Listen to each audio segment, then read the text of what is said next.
Hi, for the second time. You know why I'm laughing? I just did this entire interview with Lovelda and we didn't actually record it. So here we are.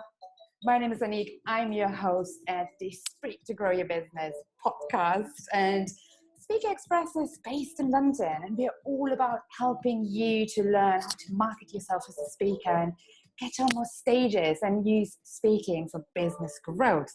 We're running different speaking accelerator programs in London, and they include topics of confidence, brand message, signature talk, sales, your pitch, getting booked, and profile building. Now, I am super excited to have Lovelda Vincenzi here with me today. She's an international MC, and she also runs an amazing, fast-growing group on Facebook called World Class Female Speakers. Now, Lovelda just recently came back from an MC gig in Lithuania where she introduced Monica Lewinsky. And I have known Lovelda for so many years. We used to do speaker training together back in 2010.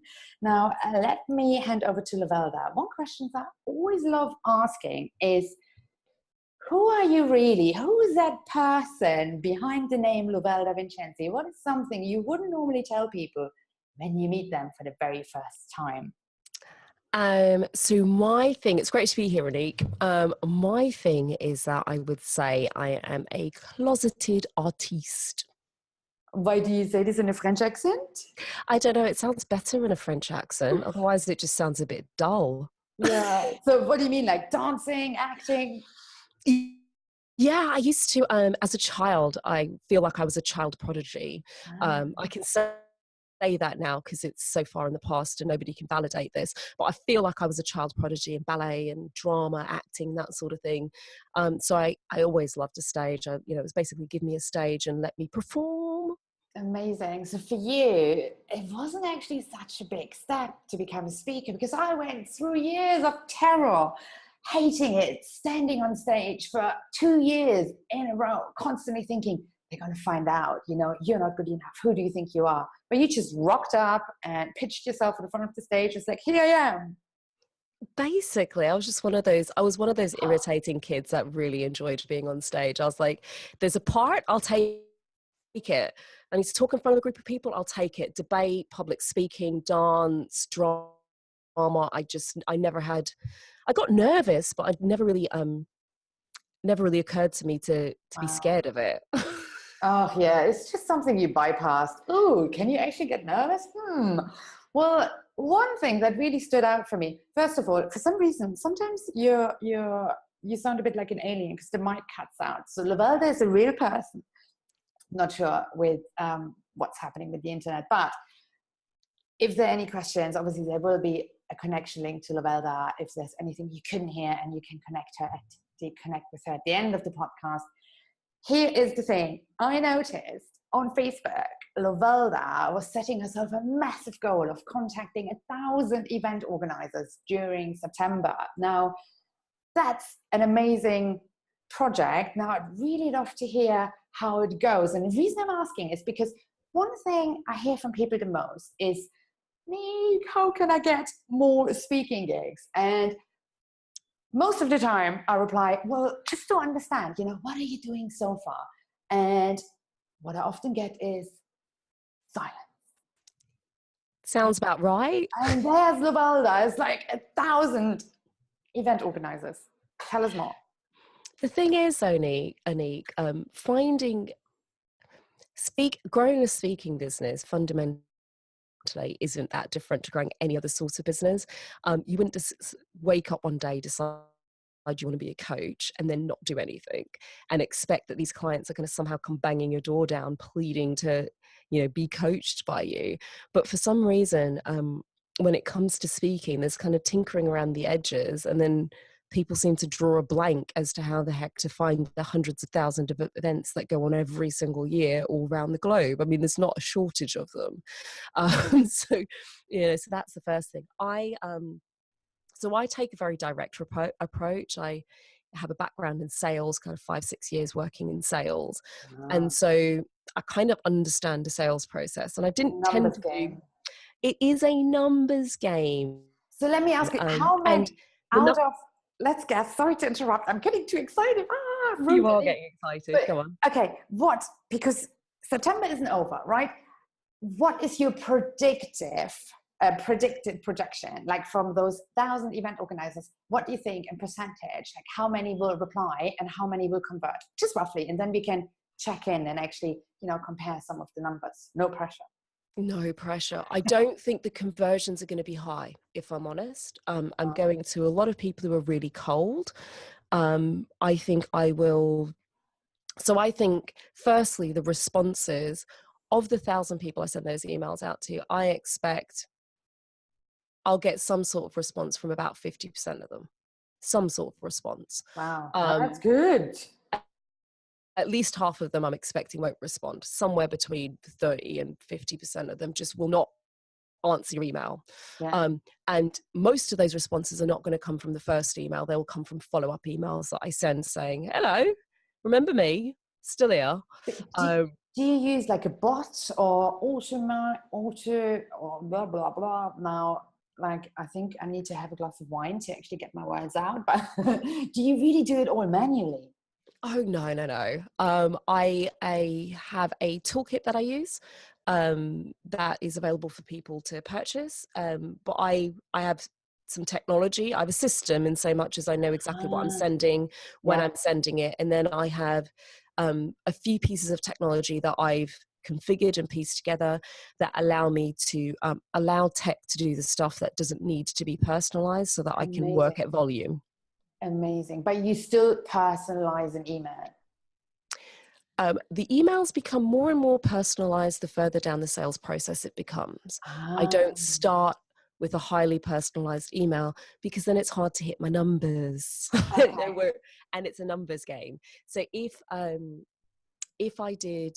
I started by sending a really detailed pitch, firstly, how many pitch emails that are sent to you cold out of the blue do you actually answer? Oh, I get actually really pissed off. Exactly. And I even just email back, not interested, or chuck it in the trash immediately.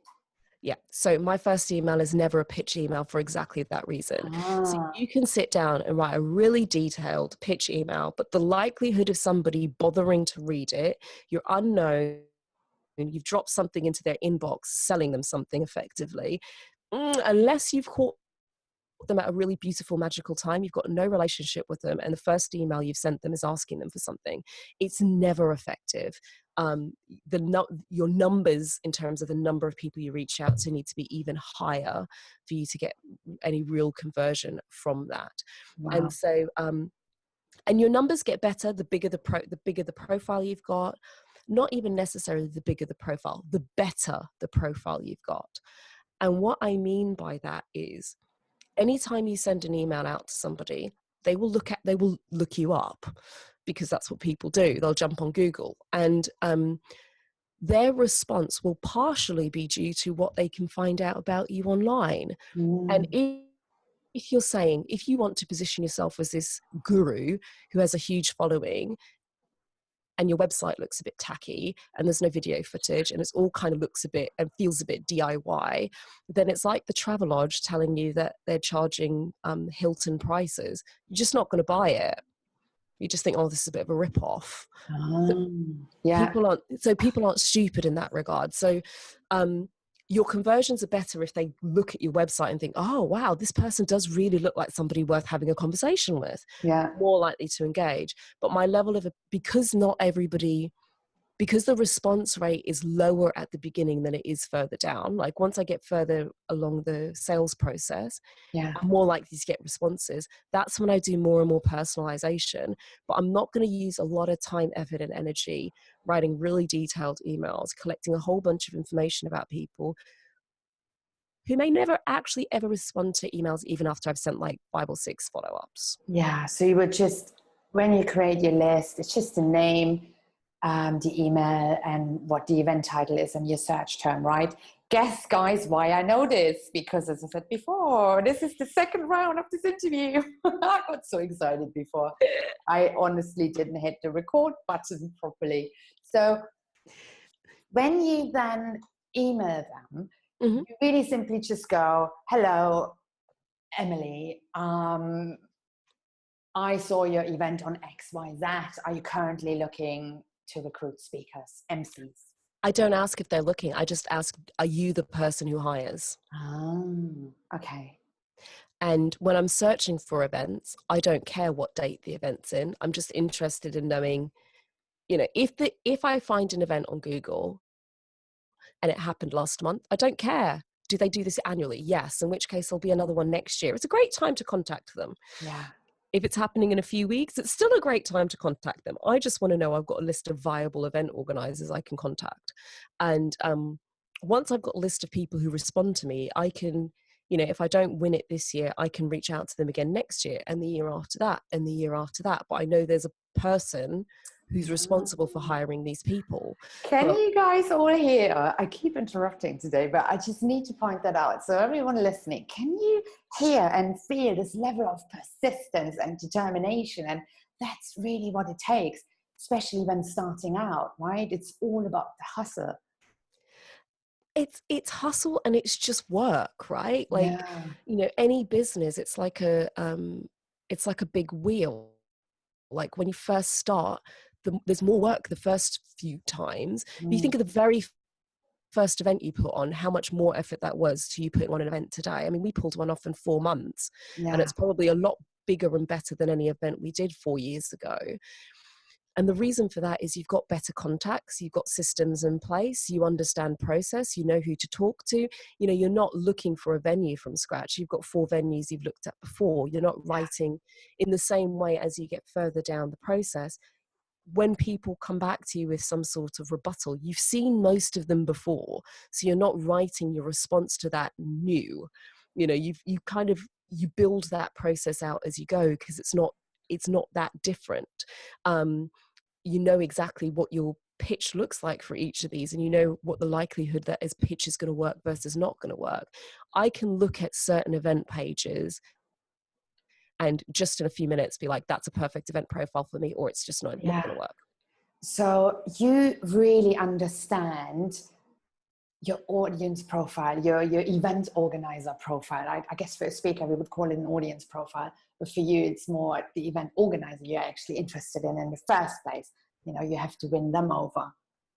Yeah, it depends on what type of speaking business you're building. Mm, If it's a keynote, then you're interested in the organizer. If it's if you're using speaking to grow your business, as you would do if you're listening to this podcast, then it is the audience profile. And the audience profile is typically the same as your target audience or not too dissimilar. And yeah, so if you know where your target audience are, where people become unstuck looking for events is that they have a target audience and they have a talk. And now they're looking for events for that talk.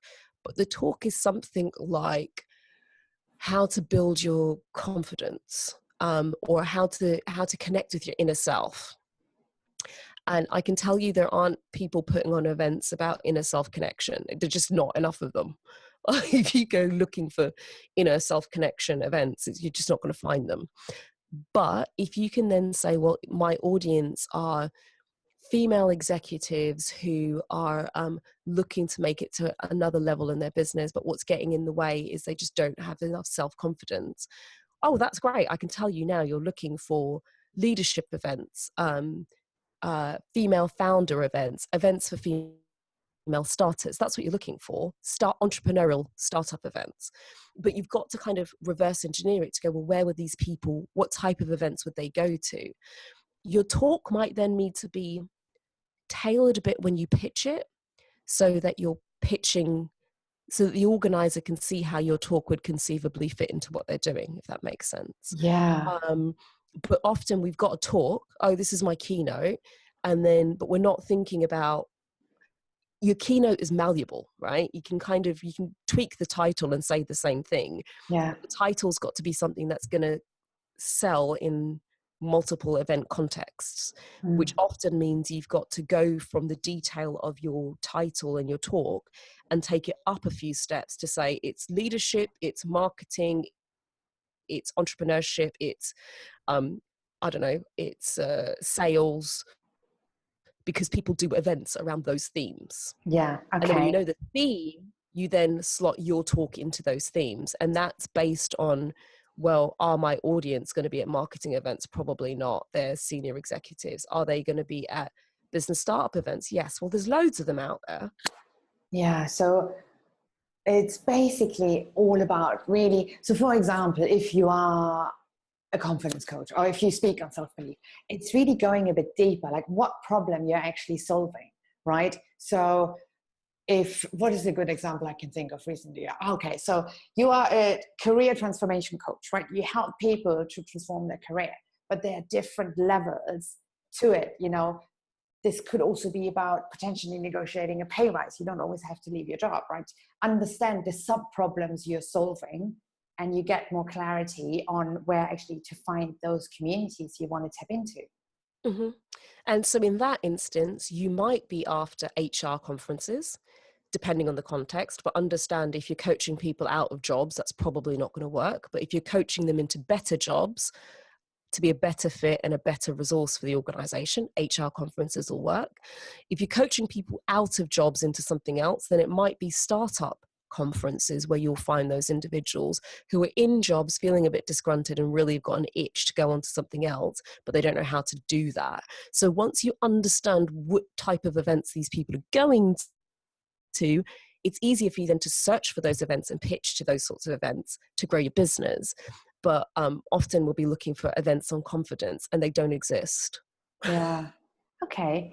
I think I've seen confidence events, like if you go on Meetup and, Eventbrite, those kind of platforms, but they're really smaller events. And because Lovelda was earlier saying, the difference between being a keynote speaker and being someone who uses speaking for business growth, like the difference for anyone who might be wondering, if you are using speaking to grow your business, you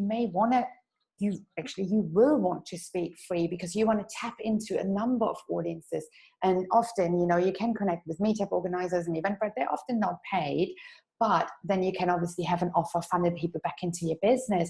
And I have seen keynote speakers are very often entrepreneurs, business owners, someone who has rode the Atlantic blindfolded, chewing a lollipop. You wouldn't chew it anyway, like someone who has done something like awesome, right? And then you would do your day-to-day business, and every now and then you would deliver a paid keynote, and get money for it. But I think it's really probably material for another podcast to talk you through the different business models. And on speakexpress.co.uk, under there's a business area in the blog area, and there is actually a blog with 10 different business models that is really something worth looking into if you're kind of still undecided, where am I actually going.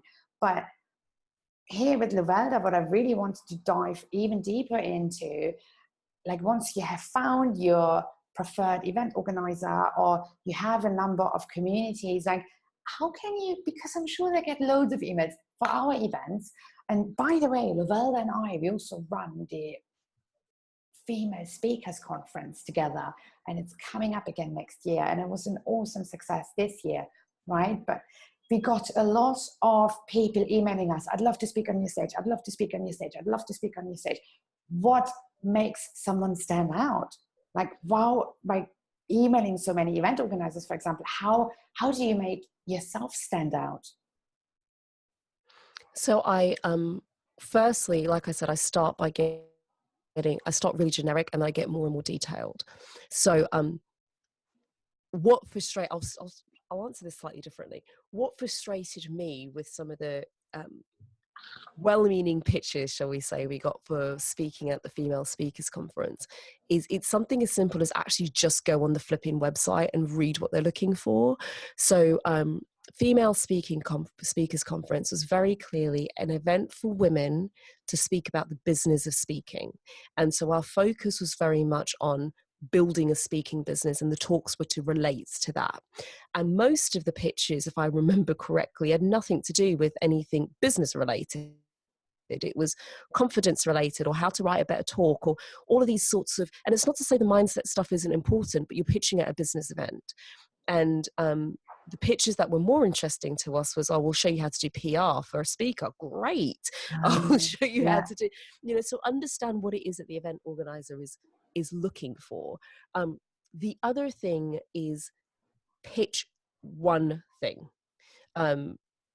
Yes. Pitch That's one a very thing. good point. Never, don't come to me as an organizer and to ask me what I want. You interrupted my day. What can you offer? Don't bang on somebody's door and go, hi, what would you like? No. You knocked on my door. What can you offer?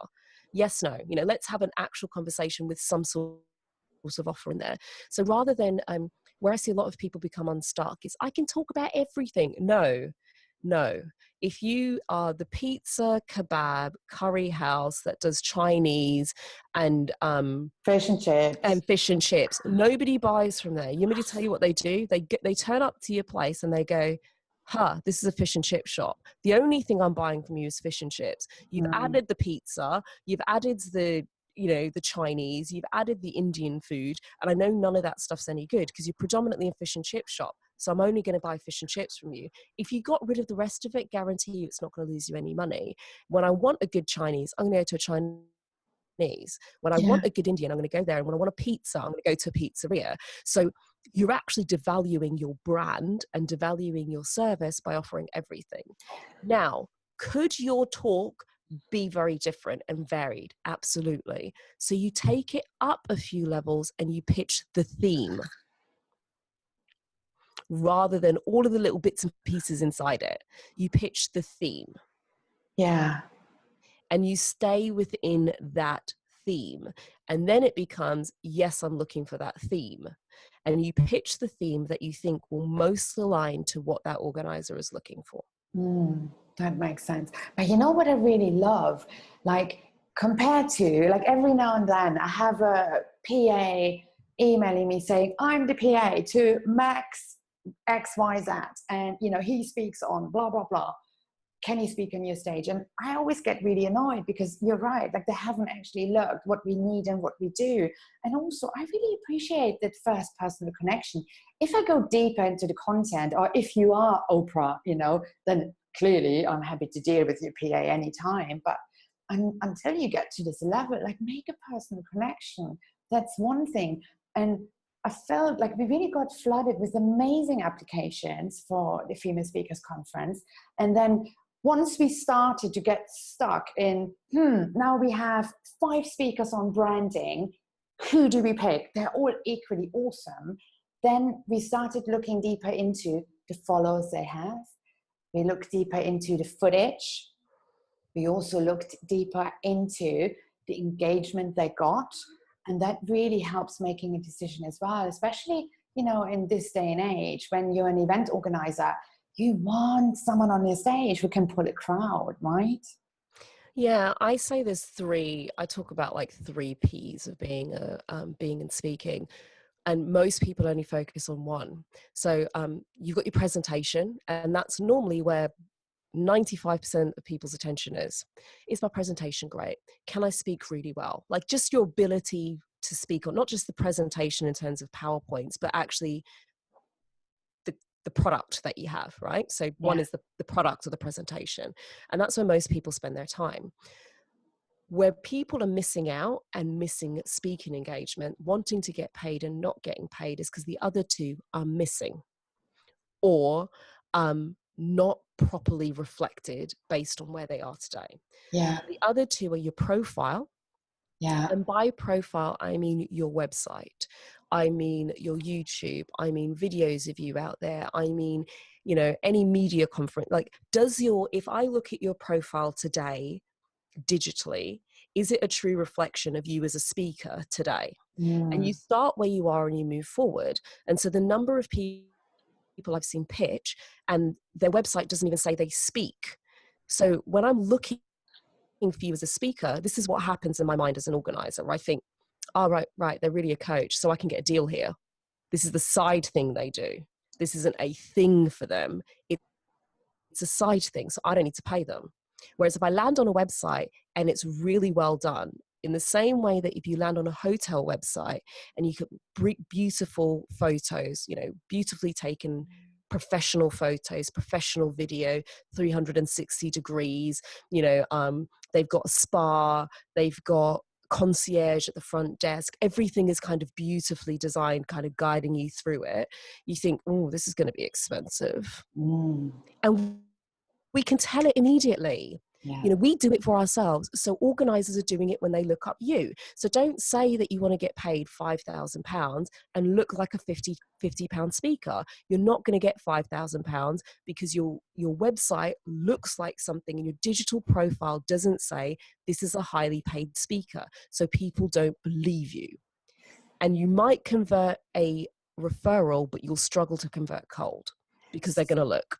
Yeah, totally. But on that note, actually, what I'm really intrigued in is, because I know when we both started, you know, we were doing a lot of free gigs. We used to MC fashion shows together and all that crazy, exciting stuff. But how did you get your first paid gig? And talk me through the process a little bit, because I remember like my first paid gig, I actually rocked up there and I felt total imposter syndrome. It's like, fuck, they're paying me so much money. You know, I hope I'm worthy. Like, what was your process? And like, how did you, I'm sure like you were like, yay, pay me, you know, but what was your... It was funny. My first paid gig, I got off a stage at a fashion event and I got asked how much I charged and I didn't know. So I made a number up. And then they actually booked me for 2 events and I bailed on one. And I bailed for very good reason. I was doing a TV show in the morning and I literally did not have what I needed to do my job. And so I thought, this is literally the day before. I didn't even have a venue location. Like I didn't know where I was going. And so the day before I thought, right, I've got 2 choices. I continue with this, bearing in mind I'm going to be really stressed and I've got to be live on TV first thing in the morning. And then I'm going from there to I don't know where because I don't have an address and I have had no preparation. I don't know how many people I'm introducing. I don't know what the running order is. And I'm going to be the face of this event. So if it doesn't go well, I'm going to look like an idiot. And my terms and conditions and contract and everything said I needed information by a certain time. And so the day before I thought, I can't do this. So I sent her a lovely note and I said, look, I don't have what I need to do my job and it's not for a lack of asking. So I'm afraid I'm not going to be there. And so ironically, my first paid speaking engagement I didn't turn up to, but she did still have me for the second one. Wow. But did the first event happen? I believe so. Oh, wow. You know, I didn't really follow up. It was, you know, she'd done 2 of them. I believe she went ahead with it. What figure did you tell her? I want to know now. How much was it? Because people are always like, what do I charge for my first ever gig? Whatever you can get away with as a salesperson is the truth of it. Literally, it's whatever you feel like you can get away with and that you're comfortable. I don't remember. I want to say, I think it was a couple of £100 or something like that. I don't think it was a huge amount. Okay. I think it was something in that range. You know, I'm nosy. Yeah, that was the first paid one. And then the next one, the next major paid one I got through, originally it came through a LinkedIn request. They said they didn't have any budget. I agreed to do the first one for free because it was a larger, more professional event and they had a professional videographer. So I agreed to do it for free for the video footage. And I just thought it would be good to get a bigger, better name on my CV. And then afterwards, when they asked me for it a second time, I charged them. Amazing. Plus, because then you have built the rapport and they know how amazing and professional you are.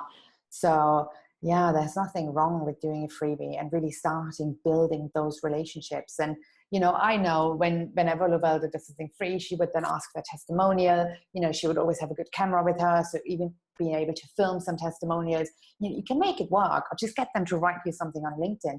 But as you said, like, sorry, go. Yeah. So it's, I'll come back to the point about free and what you get out of it, because I just think people, when it comes, will come back to pricing. So yeah, there's 3 P's. First is presentation, product, whatever you want to call it. The second one is your profile, which is basically your marketing. And a lot of people screw themselves over because, you know, before you even get to, do I have footage? Do you even have a page that says you're a speaker? Like literally, does anywhere out there say speaker? Does your LinkedIn profile say speaker? Does your website say speaker? It doesn't need to be something crazy. I mean, it's as simple as just adding another tab that says book me to speak, but something that actually says that you speak on stages, even if Yeah. it's just photographs on there or summary, something out in the world that would say this is not some sort of side gig, that would mean that you can start to build your profile, and you start where you're at and build it up. The third P is pull. And what I mean by that, particularly in the conference arena, less so as a paid keynote where your talk is the product, but particularly in the conference space, you get paid more the more pull you've got. And that's when you move from being an expense Yeah. to being a marketing investment. Give you some examples of people with great pull. Gary Vee. You book him. Why? Because you use the name Gary Vee and people turn up to your event. Yeah. You don't need anything else. You will pay him a mint to show up. Why? Because his name fills your room. That's why you pay him. Anybody with like a large profile, a big Simon Sinek. book, Simon Sinek, you pay them a mint to turn up. Why? Because people want to see them speak, because they have that level of profile. And this has got nothing to do with sheer number of followers. No, this is how many people show up in a room just to see you. Yeah. Amazing. Makes so much sense. And when you've managed to build that level of, you can have 15 books written, but if you only need one international best-selling book, like a proper international best-selling book is what I mean, like a Simon Sinek international best-selling book, one of those, people will show up to see you speak. So, yeah, so true. And then you really go from scraping about with low price gigs. And, you know, he's probably, I can't remember, like one of the guys we work with, they actually thought about booking him. He's probably £100,000, like for him to rock up at your event. But you probably make that back in the number of people you attract, you know, the sales you can generate through the tickets and, you know, whatever other products you might be selling on that day. Makes so much sense. And I'm not surprised, like, you know, you said it as well, your second paid gig you got through someone finding you on LinkedIn. So really understanding, like, an event organizer wouldn't go on Facebook to look for an MC. Of course, they like dig around in LinkedIn and optimizing your profile with the right keywords, search terms, whatever. It really, really helps. And really having that up to date as well. Right. Good. So for me, in terms of social media, I get hot leads. And what I mean by cold, people I've never met before through LinkedIn. I get referrals through Facebook. Interesting. So I will have people, so I will connect with people at events on LinkedIn and Facebook, because I have successfully had people refer me into events who've seen me speak, but they tend to do that referral through Facebook. Yeah, it makes so much sense to really, for some reason, like I prefer using Facebook because it's just more optimized, like the way groups run, you know, the way profiles work, and, you know, all those different sections and the likes and the comments. Where LinkedIn I find annoying, but I know. You don't have to do a lot. I think we often overcomplicate these things. So LinkedIn, here's what you do. On your profile, you create a separate job, I think it's called, and you call it speaker. Under that, you put a little summary of what you speak about. Now it's optimized for speaker. You know, motivational speaker, speaker on whatever it is. You put that as a separate title. LinkedIn's SEO will, you know, there's an SEO element that will just do its job for you over time. Just get it up there as quickly as possible. That's really simple.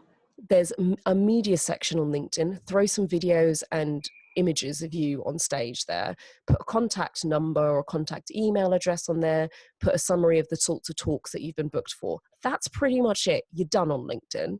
Then occasionally when you're doing a speaking gig, when you post it on Facebook, post it on LinkedIn. Just keep it up front, top of people's minds that that's what you do. So you don't need to overcomplicate this. LinkedIn doesn't have to become your number one go-to place where you spend all of your time. You know, if your preference is Instagram or Facebook or something like that, continue to do that. Just periodically post things that would remind people in that space that that's what you do.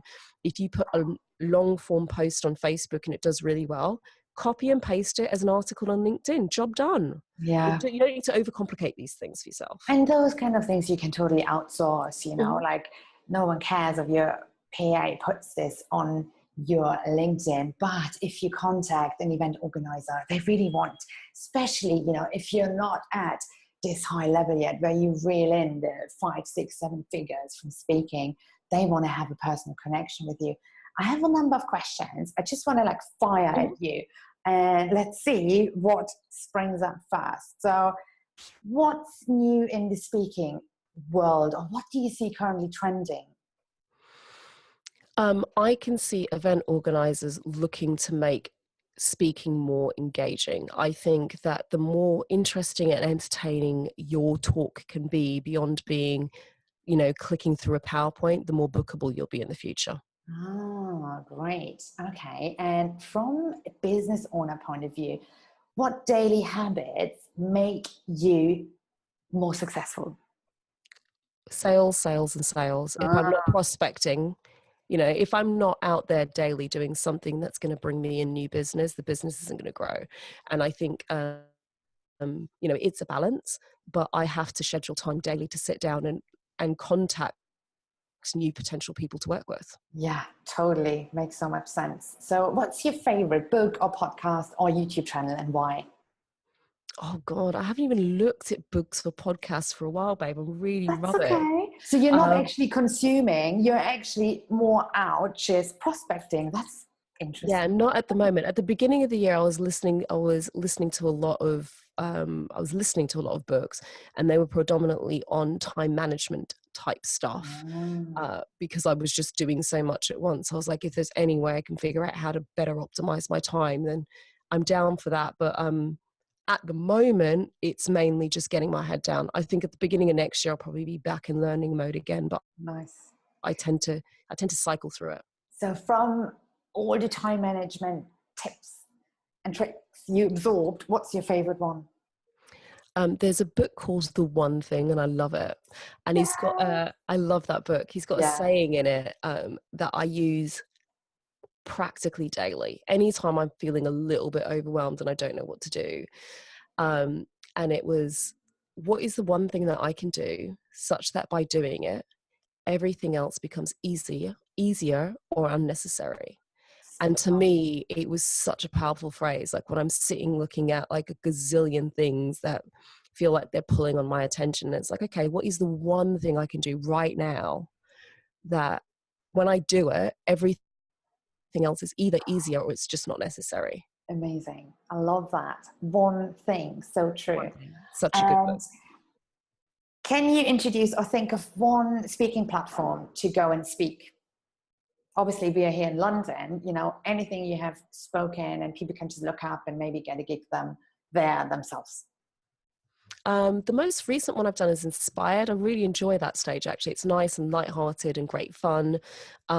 It's kind of a great starting point, as well as good if you just want to, you've got a new talk and you want a nice kind of inviting audience. It's 10 minutes. So you're not going to be able to go in there and do a 45-minute keynote or anything like that. They're just not going to allow it. It is 10 minutes and it is more of a story, but it's a great opportunity for you to practice storytelling, for you to get really, really concise on a message. And it's just a really nice night out. So to me, the Nice. fun factor's got to be there too. Yeah, and that's run by Shay. And if you want to look it up, it's inspiredinlondon.com. Last question for Lovelda. Mhm. Speaking tip of the month.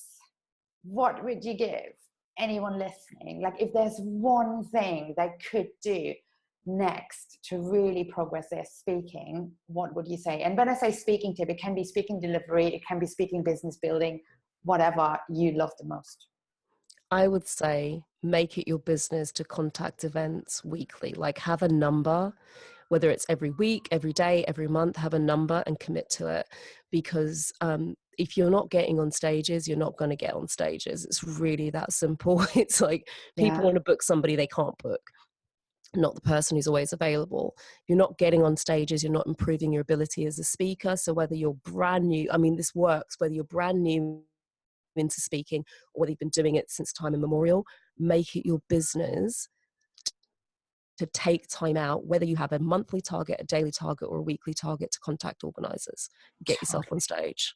Sounds absolutely amazing. If you want to hang out with Lovelda and Anik, you can do that in 2019 in October at the Female Speakers Conference. There will be a link somewhere in the copy down there where you can get your ticket. When we were running the one in 2018, just recently, we actually sold 50% of the tickets already. It's going to be an amazing event. And where can people connect with you? What's your favorite place to hang out with your tribe? My favourite place is probably Facebook. I've got a Facebook group for women called World Class Female Speakers. I'm pretty much live in there almost every day, several times a week, let's put it that way. And I share lots of speaking tips like I have done today. And then I've also, you can email me, like if you're looking for an MC, somebody with a bit of pizzazz who's going to make your event a bit more interesting, drop me a note. That's really easy, lovelda@lovelda.com. Or you can like my Facebook page as well, Lovelda Vincenzi. I'm pretty, with a name like Lovelda Vincenzi, I'm not that difficult to find, to be fair. I know, because her last name before everyone was Smith. So she made a strategic decision by marrying an Italian, right? It needed to sound more like a song. Amazing. But you do love him, right? Of course I do. I'm just pulling your leg. Perfect. Thank you so much for taking the time to do this interview with Anik. Not once, but twice. Seriously, I can't thank you enough. I definitely know now how a recording button looks. And if you want to hang out with Speaker Express, we run a monthly club night, and have a look on our Eventbrite, Speaker Express here in London. And most importantly, do what Lovelda said, like focus on sales, sales, sales. It's really one of the most important things to grow your speaking business. And I'm looking forward hearing from you in our Facebook group at Speaker Express, and Lovelda is in that group as well. So let's hang out offline or online, whatever is best. Clearly, you know, if you're listening from America, India, Australia, Japan, Russia, anywhere else in the world, then find us online and connect, because we're here to really help you getting to terms and to everything what it is you want to do to spread your message, you know, but obviously grow your business all at the same time. Lots of love from Lovelda and Anik.